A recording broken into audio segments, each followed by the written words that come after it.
ओम श्रीराम राम रामेति रमे रामे मनोरमे सहस्रनाम तत्तुल्यं राम नाम वरानने।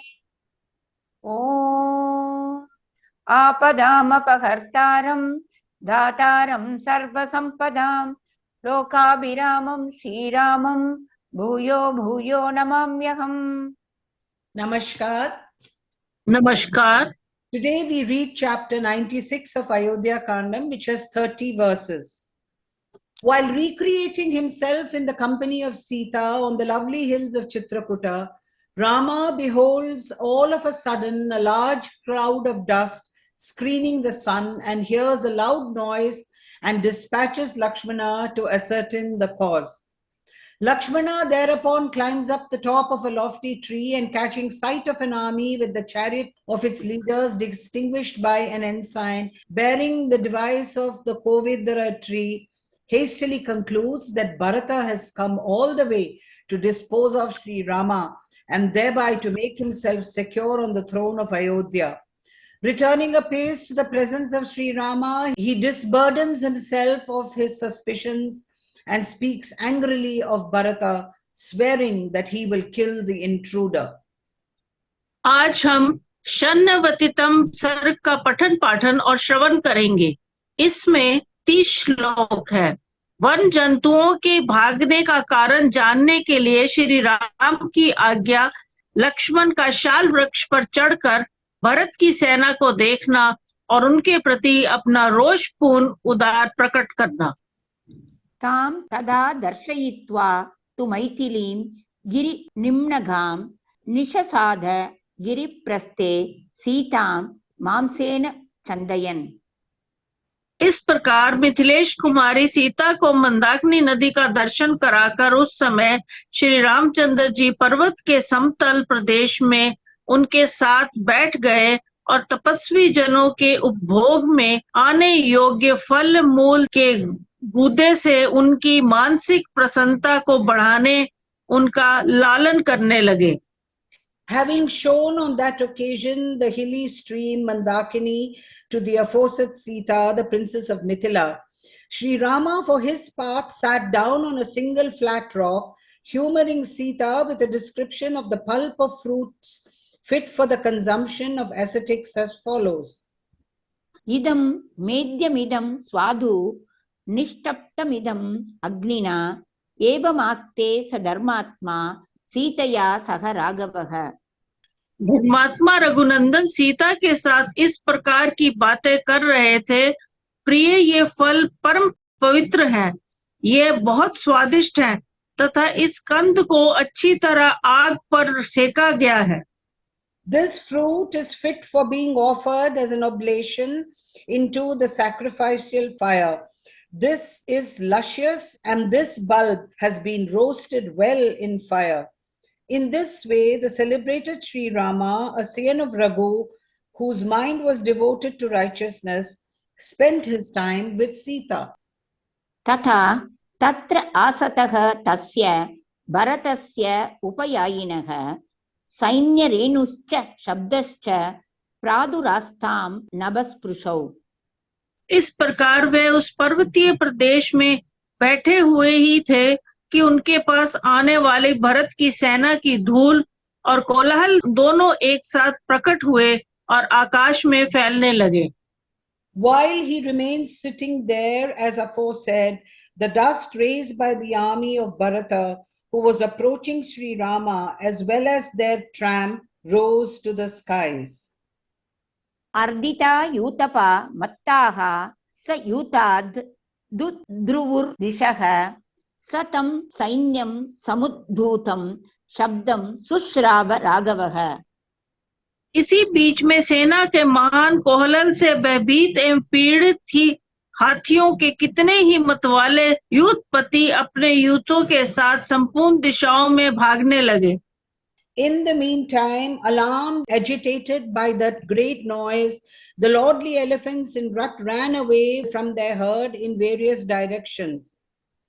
स तं सैन्य समुद्धूतं शब्दं सुश्राव राघवः तांश्च विप्रद्रुतान् सर्वान् यूतपान् अन्ववैक्षत। श्री रामचंद्र जी ने सेना से प्रकट हुई उस महान कोलाहल को सुना तथा भागे जाते हुए उन समस्त यूथपतियों को भी देखा।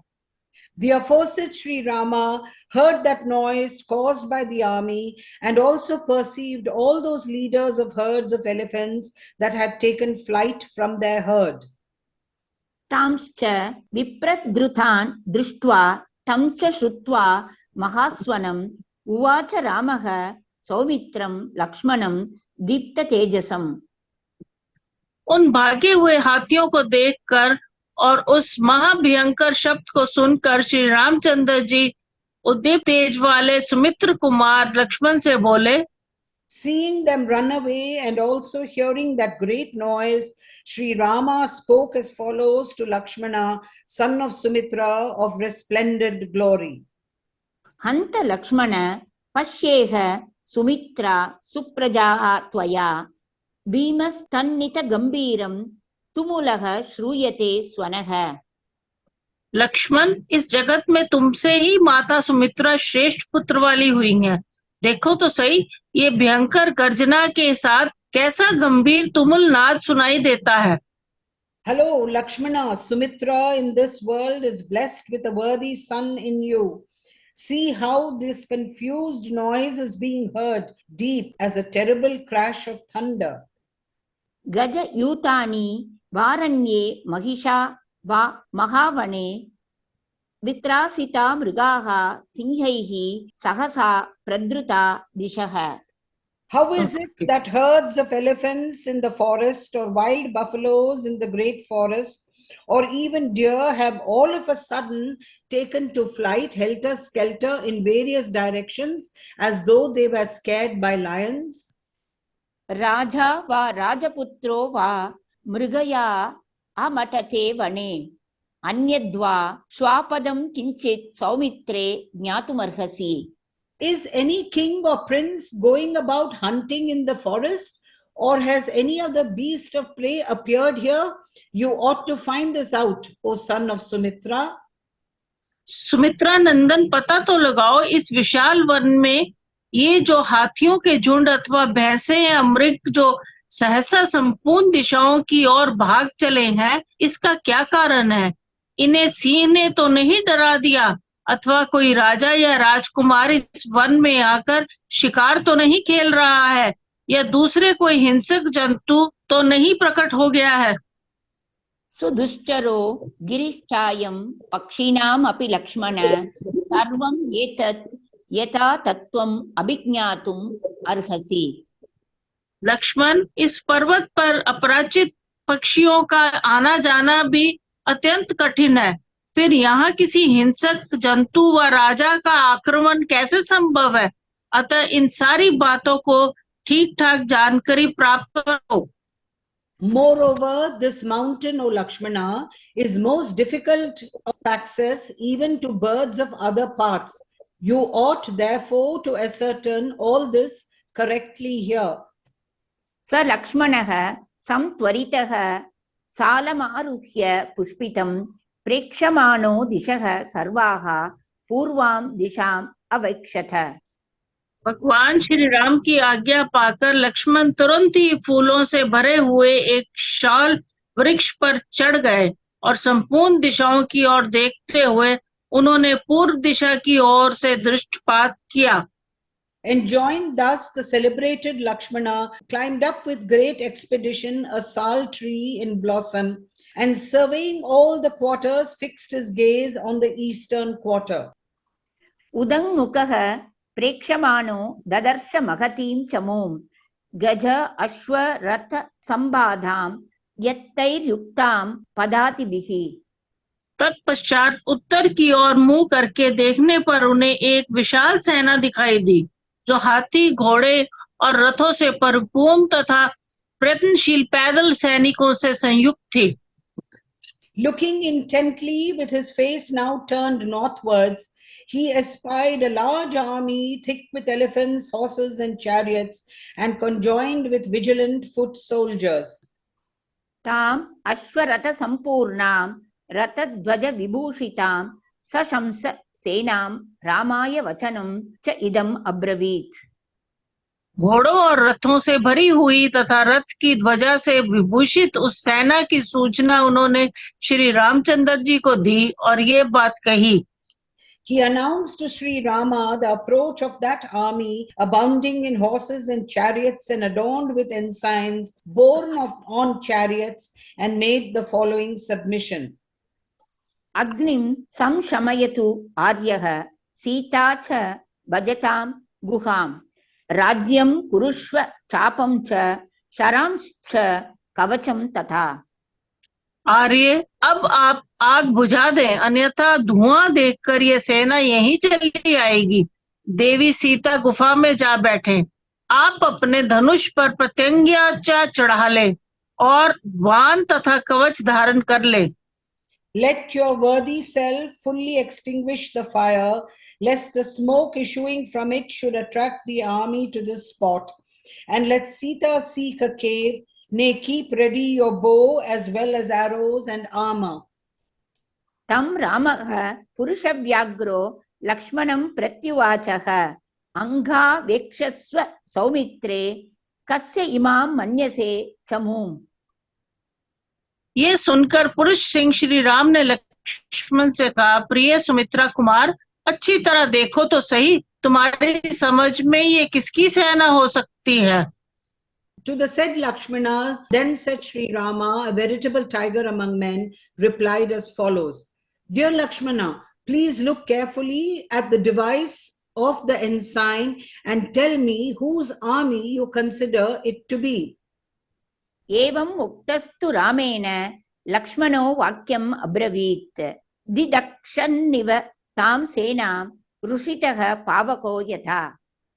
श्री राम के ऐसा कहने पर लक्ष्मण रोष से प्रज्वलित हुए अग्निदेव की भांति उस सेना की ओर इस तरह देखने लगे मानो उसे जलाकर भस्म कर देना चाहते हों, और इस प्रकार बोले। Commanded thus by Sri Rama, Lakshmana for his part submitted as follows, gazing at the army as though keen to consume it like an angry fire. सम्पन्नं राज्यं यचंस्तु व्यक्तं प्राप्य अभिषेचनम् आवां हन्तुं समभ्येति कैकेय्या भरतः सुतः। भैया, निश्चय ही ये कैकेयी का पुत्र भरत है, जो अयोध्या में अभिषिक्त होकर अपने राज्य को निष्कंटक बनाने की इच्छा से हम दो को मार डालने के लिए यहाँ आ रहा है। Evidently, having secured consecration on the throne of Ayodhya and keen to attain undisputed sovereignty, Bharata, son of Kaikeyi, for his part, comes fully prepared to kill us both. एष वै सुमहान् श्रीमान् विटपि सम्प्रकाशते विराजति युज्ज्वलः स्कन्दः कोविधारध्वजो रथे। सामने की ओर ये जो बहुत बड़ा शोभा संपन्न वृक्ष दिखाई देता है, उसके समीप जो रथ है उस पर उज्जवल तने से युक्त कोविदार वृक्ष से चिह्नित ध्वज शोभा पा रही है। An ensign bearing the device of a Kovidara tree with a white trunk really shines prominently over there on a chariot standing where that gigantic tree, rich in flowers and fruits, etc., is clearly visible. भजन्त्येते यथा कामम् अश्वान् आरुह्य शीघ्रगान् एते भ्राजन्ति संहृष्टा गजान् आरुह्य साधिनः। ये घुड़सवार सैनिक इच्छा अनुसार शीघ्रगामी घोड़े पर आरूढ़ हो इधर ही आ रहे हैं, और ये हाथी सवार भी बड़े से हाथी पर चढ़कर आते हुए प्रकाशित हो रहे हैं। Mounting swift going horses as they would, these horsemen are heading towards this spot. Mounting elephants, these riders on elephants too appear highly rejoiced while marching towards this place. गृहीत धनुषा वावां गिरिं वीर श्रयावहे अथ वे हैव तिष्ठाव सन्नद्धा उद्यता युधौ। वीर हम दोनों को धनुष लेकर पर्वत के शिखर पर चलना चाहिए अथवा कवच बांधकर अस्त्र शस्त्र धारण किए यहीं डटे रहना चाहिए। Taking up our bows, let us both station ourselves on the summit of the mountain, O heroic prince, or clothed with mail, let us continue on this very spot with uplifted weapons. अपि नौ वशम् आगच्छेत् कोविदारध्वजो रणे अपि द्रक्ष्यामि भरतं यत्कृते व्यसनं महत् त्वया राघव सम्प्राप्तं सीतया च मया तथा यन्निमित्तं भवान् राज्यच्युतो राघव शाश्वतात्। रघुनंदन, आज ये कोविदार के चिन्ह से युक्त ध्वज वाला रथ रणभूमि में हम दोनों के अधिकार में आ जाएगा और आज मैं अपनी इच्छा के अनुसार उस भरत को भी सामने देखूंगा कि जिसके कारण आपको, सीता को और मुझे भी महान संकट का सामना करना पड़ा है तथा जिसके कारण आप अपने सनातन राज्याधिकार से वंचित किए गए हैं। The ensign bearing the device of a Kovidara tree will surely be brought under our control, and I am glad I shall be able to see face to face Bharata, on whose account great suffering has been undergone by you, O Scion of Raghu, as well as by Sita and myself, and for whose sake, O Rama, you have been deprived of a kingdom which was ever yours. सम्प्राप्तो अयम् हरिवीर भरतो वद्य एव हि भरतस्य वदे दोषं नाहं पश्यामि राघव। वीर रघुनाथ जी, ये भरत हमारा शत्रु है और सामने आ गया है, अतः वध के ही योग्य है। भरत का वध करने में मुझे कोई दोष नहीं दिखाई देता। Bharata over there, who has arrived in a state as an adversary, surely deserves to be killed outright. O heroic prince, I see no wrong in killing Bharata, O Scion of Raghu. पूर्वापकारिणं हत्वा न हि अधर्मेण युज्यते। पूर्वापकारी भरतस्य आगे धर्मश्च राघव। रघुनंदन, जो पहले का अपकारी रहा हो उसको मारकर कोई अधर्म का भागी नहीं होता। भरत ने पहले हम लोगों को अपकार किया है, अतः उसे मारने में नहीं, जीवित छोड़ देने में ही अधर्म है। Killing a man who has wronged one earlier, one surely does not get contaminated with sin. Bharata has wronged you. Hence, there is sin only in leaving him alive, O Scion of Raghu. एतस्मिन् निहते कृष्णाम् अनुषाधि वसुन्धराम् अद्य पुत्रं हतं संख्ये कैकेयी राज्यकामुका मया पश्येत् सुदुःखार्ता हस्तिभिन्नम् इव द्रुमम्। इस भरत के मारे जाने पर आप समस्त वसुधा का शासन करें। जैसे हाथी किसी वृक्ष को तोड़ डालता है, उसी प्रकार राज्य का लोभ करने वाली केकई आज अत्यंत दुख से आर्त हो उसे मेरे द्वार युद्ध में मारा गया देखे। When Bharata has been killed, rule over the entire globe. Sore stricken with sorrow, Kaikeyi, who is covetous of sovereignty, will find her son killed in battle by me like a tree uprooted by an elephant. I shall kill Kaikeyi too with her dependents and relations. कैकेयीं च वदिष्यामि सा अनुबन्धां स बान्धवां कलुषेण अद्य महता मेदिनी परिमुच्यताम् अद्येयं संयतं क्रोधम् असतारं च मानद। मैं केकेयी का भी उसके सगे संबंधियों एवं बंधु बांधवों सहित वध कर डालूंगा। आज ये पृथ्वी केकेयी रूप महान पाप से मुक्त हो जाए। Let the earth be purged of this sin in the shape of Kaikeyi.